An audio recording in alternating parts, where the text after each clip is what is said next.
सिकंदराबाद तहसील क्षेत्र के धर्मगुरुओं को और भाईचारा से बिना जनता के सहयोग से अगर रिश्वत देने वाला ही नहीं होगा। सिकंदराबाद सीओ ने बकरीद व कांवड़ यात्रा को शांतिपूर्ण कराए जाने हेतु धर्मगुरुओं के साथ की बैठक। बता दें, आगामी त्योहारों के दृष्टिगत बकरीद व कांवड़ यात्रा को शांतिपूर्ण ढंग से संपन्न कराए जाने के उद्देश्य से सीओ सत्येंद्र कुमार ने हिंदू मुस्लिम समुदाय के धर्मगुरुओं के साथ बैठक की गई। बैठक में मुस्लिम धर्मगुरुओं द्वारा बकरीद पर्व के अवसर पर पेयजल आपूर्ति, विद्युत आपूर्ति एवं साफ सफाई आदि व्यवस्थाओं को कराए जाने का अनुरोध पर नगर पालिका अधिशासी अधिकारी को बकरीद के अवसर पर विशेष साफ सफाई व्यवस्था, मार्ग प्रकाश व्यवस्था, पेयजल की एवं विद्युत की निर्बाध आपूर्ति सुनिश्चित रखे जाने के निर्देश दिए गए।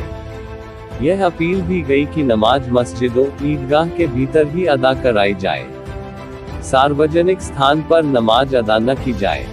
धर्मगुरुओं से भी अपील करते हुए कहा कि परंपरागत स्थानों पर ही कुर्बानी की जाए, इसके अलग कोई भी नई परंपरा को न अपनाते हुए प्रतिबंधित पशुओं की कुर्बानी नहीं की जाए। कुर्बानी के उपरांत अवशेष को चिन्हित जमीन पर ही दफनाया जाए। ईओ अधिशासी अधिकारी को निर्देशित किया गया कि अपने अपने क्षेत्रों में सफाई कर्मियों की ड्यूटी लगाकर सफाई व्यवस्था को सुचारू रूप से सुनिश्चित कराया जाए। विद्युत विभाग एसडीओ को निर्देश दिए गए कि ईद के मौके पर विद्युत की निर्बाध आपूर्ति सुनिश्चित की जाए। नमाज हो रही है, वहाँ पर अपना हम लोग व्यवस्थित रूप से पूरी व्यवस्था बना के रखेंगे, आपकी कोई भी दिक्कत नहीं होने की। बैठक में तहसीलदार संजय कुमार, पुलिस कोतवाल जितेंद्र कुमार सिंह, जितेंद्र सक्सेना, अधिशासी अधिकारी विनोद कुमार, एसडीओ विद्युत विभाग नितिन वर्मा मौजूद रहे। आने वाली ईद और शिवरात्रि के चलते आज तहसीलदार महोदय और पुलिस क्षेत्राधिकारी, ईओ, एसडीओ और कोतवाल साहब यहाँ मौजूद रहे हैं। आइए जानते हैं इस विषय में कि आज। नमस्कार सर, आज किस चीज़ की मीटिंग ली गई है और इसमें आपने क्या दिशा निर्देश दिए? आज जो है थाना सिकंदराबाद क्षेत्र में जो है पीस कमेटी की मीटिंग करी गई थी। यहाँ पे धर्मगुरुओं को और जो कांवड़ में भंडारे लगाएंगे उनको और जो जत्थे वगैरह जाएंगे जल के लिए शिवरात्रि पे कांवड़िए, उन सबको बुलाया गया था और सभी से उनके सुझाव लिए गए थे। जो भी उनकी समस्याएं आती हैं उनके निराकरण के लिए हमने संबंधित विभागों को भी बुलाया था और जो भी हमको शासन से निर्देश मिले, जो हमारे अनुभव के आधार पर जो उनको बताना था उनको बताया गया, उनके सुझाव लेकर समस्या समाधान करा जा रहा है। जनरली आपने अभी कहा कि कुछ समस्याएं भी धर्मगुरुओं द्वारा रखी गई हैं, तो ऐसी कोई मेजर समस्या रही हो जिसका समाधान आज ही हुआ है? नहीं, फिलहाल ऐसी कोई समस्या इनकी बहुत बड़ी नहीं है। जो साफ़ सफाई की और कहीं ईदगाह के पे मिट्टी वगैरह पड़नी है, ये सब उन्होंने बताया है। उनके द्वारा जो हम तत्काल ही कल उसे करा देंगे। एक धर्मगुरु ने ये भी बात रखी कि लाइट की समस्या इसमें रहती है और इसमें स्वच्छता से रिलेटेड क्या आपने दिशा निर्देश इसमें दिए हैं? स्वच्छता के लिए तो यही कहा है कि जो है जो जहाँ पे नमाज वाला ईदगाह होगी या मस्जिद होगी, रोड वगैरह सब साफ़ सफाई कराई जाएंगी। जो कुर्बानी होगी, कुर्बानी का जो उसका वेस्टेज निकलेगा उसके डिस्पोजल के लिए जो भी गाड़ियाँ लगाई जाएगी, जो भी अन्य चीज़ें ईओ द्वारा कराई जाएंगी वो बता दिया गया है। हमारे चैनल के माध्यम से आप क्या संदेश देना चाहेंगे? मैं यही कहना चाहूँगा कि जो है जो आगामी त्यौहार आ रहे हैं उसमें बड़े भाईचारा से जो है इस त्यौहार को कराया जाए और जो बातें हमने बताई हैं, जो भी कुछ है सकुशल इस त्यौहार को संपन्न कराया जाए। अब हमारे साथ जुड़ रहे हैं एसडीएम राकेश कुमार जी। सर, आज एक मीटिंग का आयोजन किया गया है, इसमें आपने क्या दिशा निर्देश दिए? आज जो मीटिंग हुई है इसमें जो सारे हमारे सिकंदराबाद तहसील क्षेत्र के थाना सिकंदराबाद के अंतर्गत जो विभिन्न ग्रामों के प्रधानों के साथ, धर्मगुरु के साथ और जो कांवड़ सेवा समिति है उनके संचालकों के साथ हुई है और जो बकरीद और आगामी कांवड़ यात्रा के दृष्टिगत जो भी तैयारियां हैं उनसे उनको अवगत कराया गया है और उनसे भी जो है रिक्वेस्ट की गई है कि जो वो प्रॉपर अनुमति लेकर ही जो शिविर चलाएं और जो मानक है शासन के उसका जो है अनुसरण करते हुए पर्व को सकुशलता से और शांतिपूर्वक संपन्न कराएं। धन्यवाद सर। ईओ साहब, एक धर्मगुरु ने एक बात रखी कि स्वच्छता के मामले में नगर पालिका बहुत पिछड़ा हुआ है, तो उस पर आप क्या कहेंगे?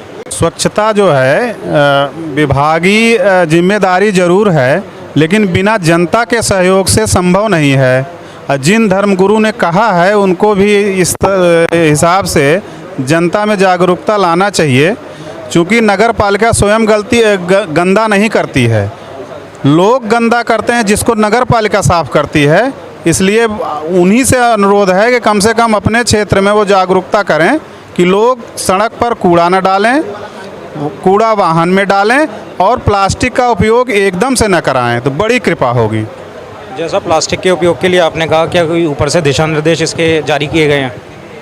दिशा निर्देश भारत सरकार के भी हैं, उससे पहले यूपी गवर्नमेंट के भी हैं, और सभी व्यापारी, सभी आम आदमी को पता है कि प्लास्टिक जो है प्रतिबंधित है।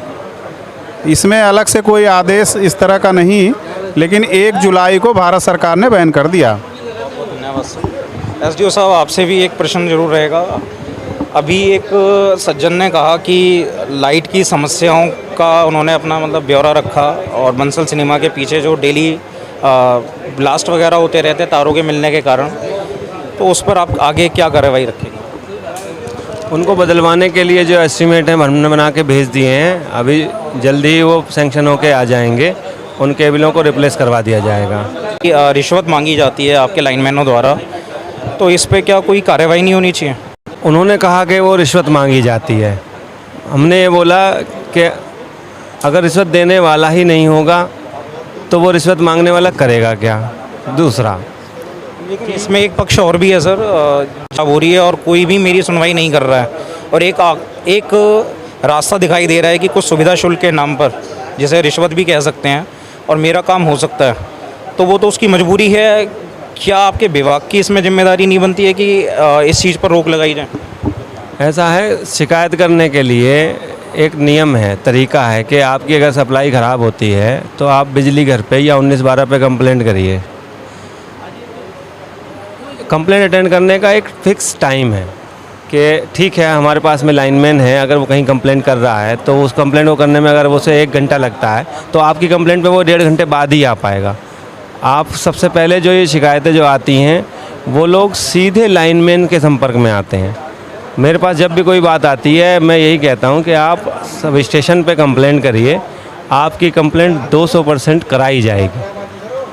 हो सकता है कि हाँ कि टाइम उसमें ये है कि अगर हमारा लाइनमैन कहीं और कंप्लेंट कर रहा है तो उसमें टाइम लग सकता है, कि हो सकता है 1 घंटा लेट हो जाए, लेकिन होगी ज़रूर। लेकिन अगर आपको ये हो कि मुझे तुरंत हो जाए और आप उसको कोई इंसेंटिव बतौर उसको पहले ही लुभाव दे दें, तो इस चीज़ में तो हम कुछ कर ही नहीं सकते, क्योंकि हमें तो पता ही नहीं है इस चीज़ के बारे में। ऐसा नहीं है, आपके कार्यालय में भी ये शिकायतें बहुत सुनने में आती रहती हैं और कुछ वीडियोस भी वायरल होती रहती हैं, ऐसी बात नहीं है? नहीं, अभी तक हमारी जानकारी में ये नहीं आया है कि जो, क्योंकि कोई भी शिकायत ऐसी नहीं आई है कि जी वो काम करने के लिए पैसा मांग रहा है या कोई लुभाव मांग रहा है। ये सब जनरल बातों में तो कहते हैं लोग कि जी आपके कर्मचारी पैसे लेते हैं, लेकिन कोई ये नहीं कहता कि इसने पैसा लिया। बहुत बहुत धन्यवाद। जैसा कि एसडीओ साहब ने भी अपने कर्मियों का बचाव रखा है कि धर्मगुरुओं से सभी संबंधित अधिकारियों ने एक अपील की है कि शांति से शिवरात्रि और ईद को बनाएं। बाकी खबरों के लिए देखते रहिए सिटी न्यूज़। कैमरा पर्सन के साथ आशुतोष मित्तल, सिटी न्यूज़।